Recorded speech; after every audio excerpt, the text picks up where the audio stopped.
We back once again. How y'all doing? Oh, me? I'm doing great. Another video for y'all, another discussion. Let's have it. If y'all new to the channel, y'all tapped in with the Head of the Game podcast. Without further ado, let's get right into it. So y'all read the title, man. Just want to sit y'all down, have this serious conversation with y'all, because I do feel like it's very important. I really feel like this discussion, this specific topic is not talked about enough. So here I am for y'all to at least give my opinion on the matter. And, you know, y'all can take it where y'all want to take it, right? So dealing with vices, distractions, these very things that take away and deprive you from reaching your full potential, right? When you think about it, sometimes a distraction can be a necessary evil, right? Because if it's all work, all seriousness, a distraction has its place in your life regarding being able to decompress, right? So if you have dreams, your imagination, things of that sort, maybe a distraction could inspire you to a new way of thinking, a new way of looking at things, right? But let's just talk about it from this standpoint, the negative side. So I already gave y'all the glass half full perspective of it, but let me give y'all the nitty gritty of why I'm bringing this up to y'all, right? So when you have goals, you're driven, you're ambitious, and you're working towards something. Along the way, it being human nature, there are going to be distractions and things that try to pull you away from ultimately expending the energy to get to that ultimate goal, right? So if you're one of them people that are susceptible to this kind of mindset, this is what you'll be looked at as: a procrastinator, lazy, an excuse maker, someone that does not stick to the plan or execute when the time is called for it. So to be able to rewire your mind out of this mindset of being susceptible to distraction devices, you know, things that are pulling you away from ultimately where you need to get to, there's two types of realities that you would have to balance, right? Or this constant battle of who's gonna sustain dominance over the other, because over time, you're gonna have to make a decision. You can't really have both. So on one hand, you have the distractions, or vices, one of the same, which provides comfortability, familiarity, you know, sometimes it could artificially stimulate your mind regarding your mental health, because you're not in a stress, pressurized, orientated situation. Now, on the other hand, regarding discipline, you guys heard me say a lot on this channel regarding delayed gratification and the emphasis and the importance on that, right? Because you're going to endure something one way or the other. It's the inevitable, right? It just comes with life. It's either you get the hard part out the way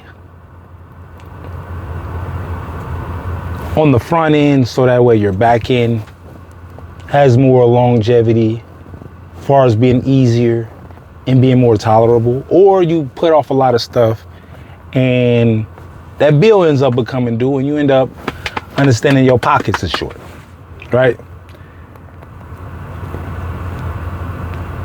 When you're dealing with this power struggle,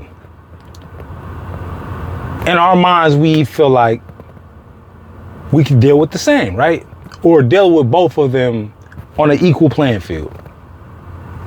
Now, to add a caveat to sitting up there saying, all right, you can't have both. You can have both, but it will never be even Steven. One is going to always be 49-51 or 60-40, whatever it is prioritized, it will never be even Steven. So with that being said, those that keep it right around close enough to where it could be called even, we would like to call that average. You're average, regular, common. Because most people do just enough to get by. That's why most people are paycheck to paycheck. You do just enough to get by that next month. But you never go the extra mile to exceed that circumstance and to put yourself in a position where you're exceeding expectations even for yourself, right? Now we got the lower end of that spectrum, which is the BSers, the procrastinators, the lazy people that just flat out got no drive, no discipline. They make excuses. Everything is everybody else's fault. Because in their mind's eye, they're perfect. No accountability, no responsibility, nothing. So, long story short, y'all, when it comes down to dealing with vices, there's multiple ways to handle it because I do feel like we got multiple forms of different personalities, right? And I'm not trying to make this like a subjective discussion where it's like any answer could be the right answer. I do want to generalize it and give y'all to this point because I do feel like it's a common theme across the board. When you're deciding to improve your discipline at the expense of your comfortability, the common theme is that being comfortable with being uncomfortable. Understanding that the job is never done. That once you get completed with a specific assignment, there's always, when you get back to your desk, a whole new assignment that you have not fulfilled or accomplished. And being okay with that is the best position you could be in because you're taking things for what it is and not how you would like them to be, right? Because in a perfect world, who doesn't want to just be on top of the world, chill, relax, don't have to worry about nothing, everything's covered, you don't have to work, you don't have to stress, you know, everything is just a given. I'm just keep it 100 with I'm gonna keep it 100 with y'all, man. Dealing with vices, especially in my own personal point of view, the main point of how to attack a vice and subdue it and put it away, at least to where you're able to manage it away from pulling you away from the ultimate goal, is that you got to get your priorities in line and that you got to make some tough decisions even when you don't feel like doing it. And acquiring that kind of mindset could take months, could take years. It just depends on person to person, but that is the common theme. All right, moving forward, if I want this kind of result, there's an equal and opposite counterbalance on this scale that's keeping me away from achieving this goal, right? So if you got a scale, right? And on one part of the scale is discipline. And on the other part is distraction and vices. The heavier those vices are, the lighter your discipline is, because the discipline that you're putting in is being offsetted by this, right? And there are times where what discipline looks like after a certain period of time, right? It's just how they say, oh yeah, your first million is always your hardest million to achieve. Why? Because you have to cover the most ground relative in comparison to those other millions. All you're doing for the other millions is somehow, some way repeating the same formula of how you got that first one. You're not reinventing the wheel because you already got a wheel that turns. So I mean, ultimately, it just depends on what a person decides what success is. You feel me? Maybe you don't want it all. Maybe you're not moved by the glitz and glam and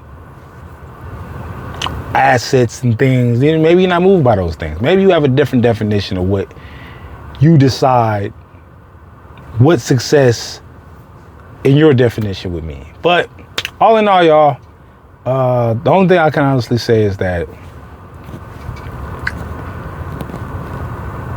you got to put yourself in a position to sacrifice and also be purposeful with what you're giving up, because sometimes the juice may not be worth the squeeze. And sometimes it's asking you to be in a more worse situation psychologically than the situation that you were in the first place in order to counterbalance or recorrect the mistakes that you made in the past, right? So that's all I got for y'all. Hopefully this information has helped out some of y'all. Thoughts, comments, leave those below. Like the video, most importantly, last but not least, subscribe to the channel. More videos on the way. I am up out of here.